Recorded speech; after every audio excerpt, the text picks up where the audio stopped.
बहुत पुरानी बात है। फारस देश में कासिम और अली बाबा नाम के दो भाई रहते थे। पिता की मृत्यु के बाद से दोनों भाई मिलकर अपने पिता का कारोबार संभालते थे। बड़ा भाई कासिम बहुत लालची और दुष्ट स्वभाव का था। उसने धोखे से पूरा व्यापार हड़प लिया और अली बाबा को घर से निकाल दिया। इसके बाद अली बाबा अपनी पत्नी के साथ एक झोपड़ी में गरीबी का जीवन व्यतीत करने लगा। वह रोजाना जंगल जाकर लकड़ियां काटता और बाजार में उन्हें बेचकर किसी तरह घर का गुजारा चलाता था। एक दिन अली बाबा ने जंगल में लकड़ी काटते समय 40 घुड़सवारों को वहां आते हुए देखा। सभी घुड़सवार धन की पोटली और नंगी तलवारें लहराते हुए बड़ी तेजी से आ रहे थे। यह देखकर वह समझ गया कि ये सभी चोर हैं। अली बाबा डर गया और एक पेड़ के नीचे छिप गया और उन्हें देखने लगा। तभी सभी घुड़सवार एक डरावनी गुफा के पास जाकर खड़े हो गए। तभी चोरों के सरदार ने गुफा के सामने खड़े होकर बोला, खुल जा सिमसिम। इससे गुफा का दरवाज़ा खुल गया। सारे घुड़सवार उस गुफा के अंदर चले गए। अंदर जाकर उन्होंने बोला, बंद हो जा सिमसिम, और गुफा का द्वार बंद हो गया।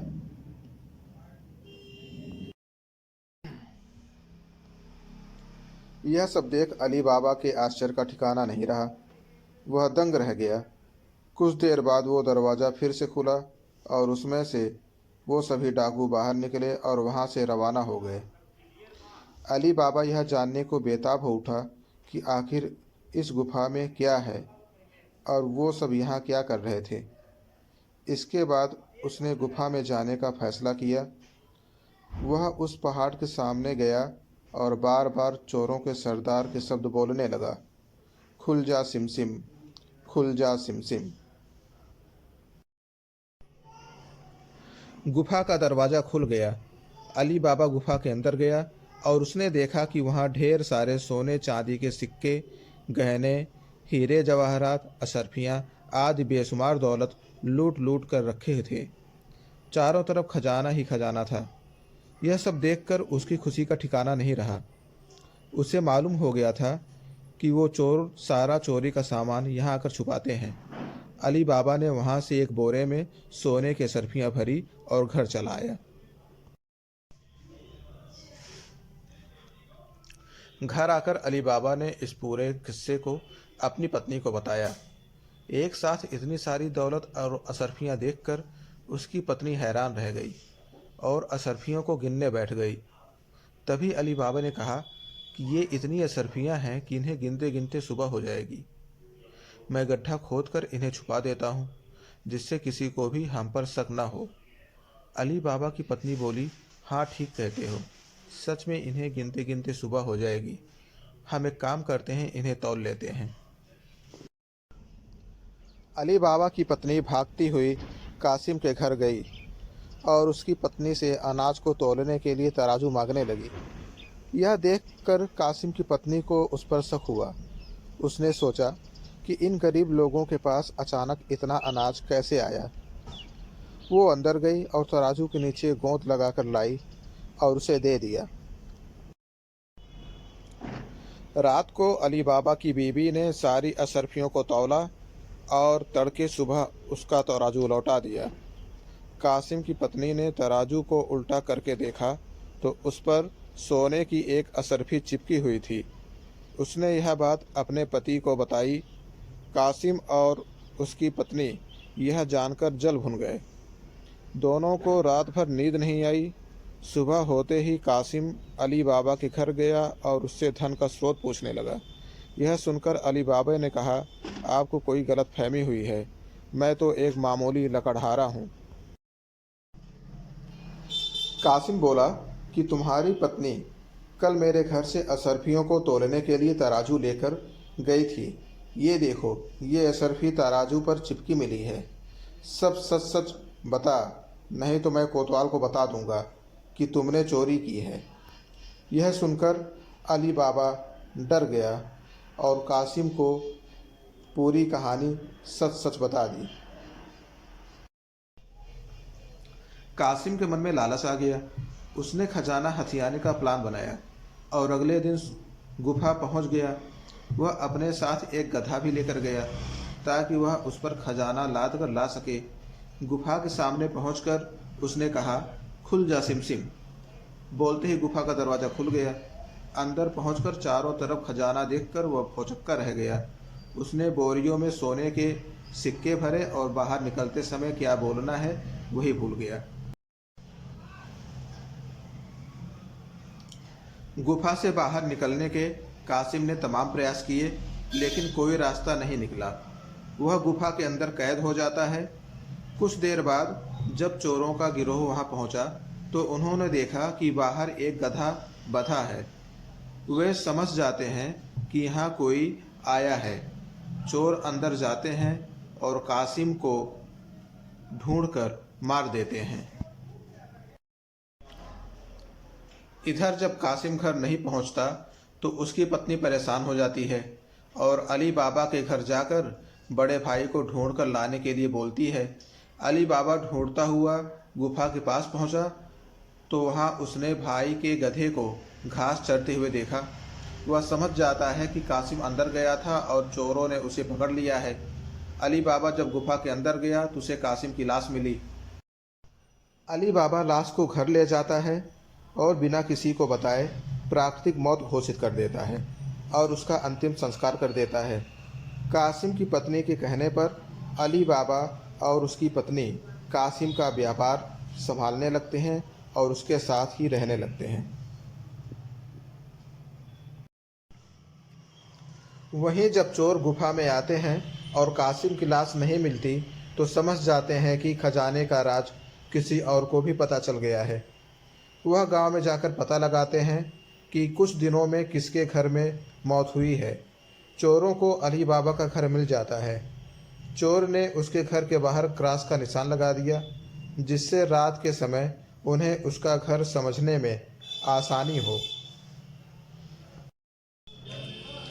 वहीं अली बाबा की एक मुंहबोली बहन थी जिसका नाम मर्जीना था। वास्तव में अली बाबा ने कुछ समय पहले मर्जीना को कुछ गुंडों से पैसे देकर छुड़ा लिया था। जब गुंडे उसे बाजार में बेचने जा रहे थे तब से अली बाबा ने उसे अपनी बहन बना लिया और उसे अपने घर में ही रख लिया था। मर्जीना अत्यधिक सुंदर और बुद्धिमान थी। जब एक दिन मर्जीना किसी काम से घर के बाहर निकली तो अपने घर के बाहर क्रॉस का निशान देखा तो वह समझ गई कि चोरों ने घर का पता लगा लिया है। उसने वैसा ही निशान सबके घर के बाहर लगा दिया। रात में जब चोर आए तो सबके घर पर वैसा ही निशान बना देखकर दुविधा में पड़ गए और वापस चले गए। चोरों का सरदार चुप बैठने वालों में से नहीं था। उसने उस मोहल्ले में अपने आदमी को भेजकर यह पता लगवाया कि हाल फिलहाल कौन शख्स वहां अमीर हुआ है। इससे उसे अली बाबा के बारे में पता चला। उसने उसका घर अच्छे से पहचाना और रात के समय में तेल का व्यापारी बनकर उसके घर पहुंचा। वह अपने साथ तेल के 40 पीपों को लेकर आया था, जिसमें 39 पीपों में चोर बैठे हुए थे और एक पीपे में तेल था। उसने सोचा कि रात में जब सब सो जाएंगे तो वे सब मिलकर अली बाबा को मार देंगे। उसने अली बाबा से दोस्ती की और रात को उसके घर पर ठहरने की इजाज़त मांगी। अली बाबा ने उसको खाना खिलाया और रात को घर पर रुकने की इजाज़त दे दी। अली बाबा की मुंहबोली बहन मर्जीना जब किसी काम से उस कमरे में गई जहां तेल के पीपे रखे हुए थे तो पैरों की आहट से पीपे में बैठे चोरों को लगा कि उसका सरदार है। एक चोर ने धीरे से पूछा कि सरदार, हम लोगों के बाहर निकलने का समय हो गया क्या? तभी मर्जीना, जो कि बहुत बुद्धिमान थी, भौचक्की रह गई। वह तुरंत समझ गई कि इन सारे पीपों में चोर बैठे हुए हैं जो हम सबको मारने के लिए आए हैं।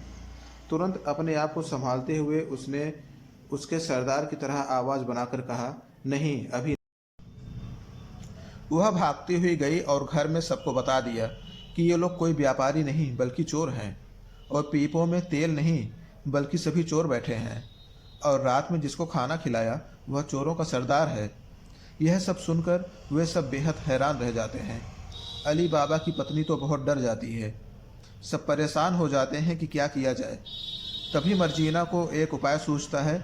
वह कहती है कि इस समय घबराने से कुछ नहीं होगा, हमें हिम्मत और सूझबूझ से काम लेना है।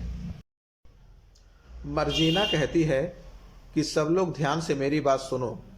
अब हम लोगों को ढेर सारा तेल खौलाना है और उसे ले जाकर बड़ी हिम्मत और सावधानी से सभी पीपों में डाल देना है, जिससे कि पीपों में बैठे चोर मर जाएंगे।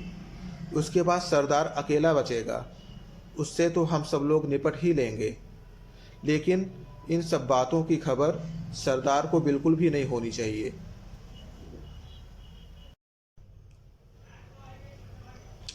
मर्जीना अली बाबा की पत्नी से कहती है कि दीदी, आप रसोई में जाकर चूल्हा जलाइए और चूल्हे में आप पानी की छींटे मारती रहिए, जिसकी आवाज़ सुनकर सरदार सोचेगा कि अभी सब लोग जग रहे हैं, क्योंकि सरदार अवश्य ही हम सब लोगों के सोने का इंतज़ार कर रहा होगा।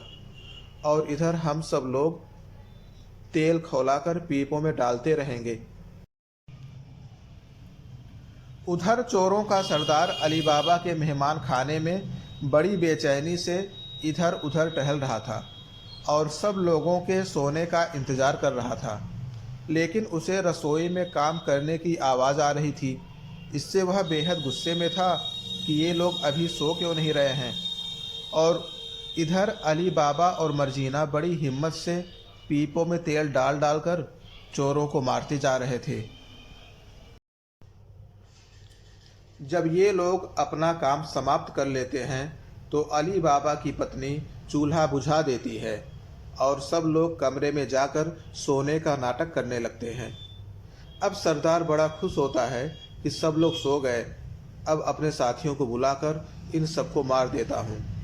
वह बड़ी खुशी खुशी जाता है और कहता है, साथियों निकल आओ, अब बाहर निकलने का वक्त आ गया है।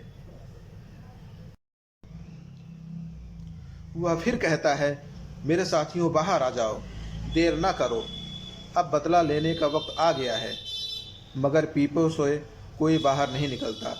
इससे सरदार बुरी तरह बौखला उठता है। उसके मन में आशंका पैदा हो जाती है।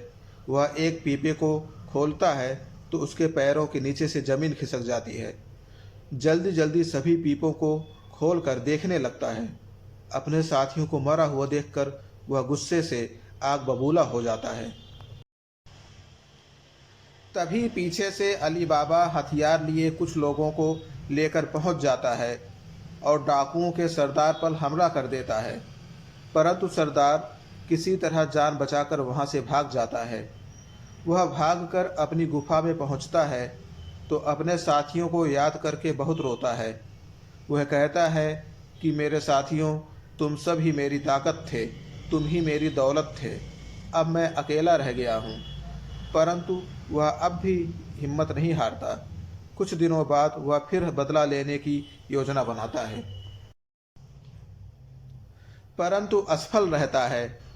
वहीं अली बाबा अपने मुल्क का सबसे अमीर आदमी बन जाता है और मुंहबोली बहन मर्जीना का विवाह अपने भतीजे कासिम के बेटे हासिम से कर देता है।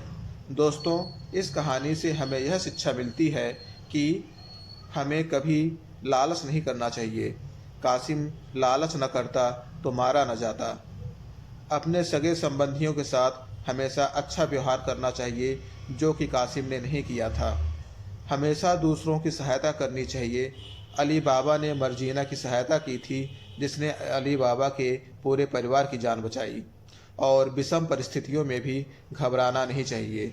दोस्तों, अगर आप सबको ये कहानी पसंद आई हो तो कृपया हमारे चैनल को सब्सक्राइब कर दीजिए, जिससे कि इसी तरह की और भी कहानियाँ लेकर हम आप सबके समक्ष उपस्थित होते रहें। धन्यवाद।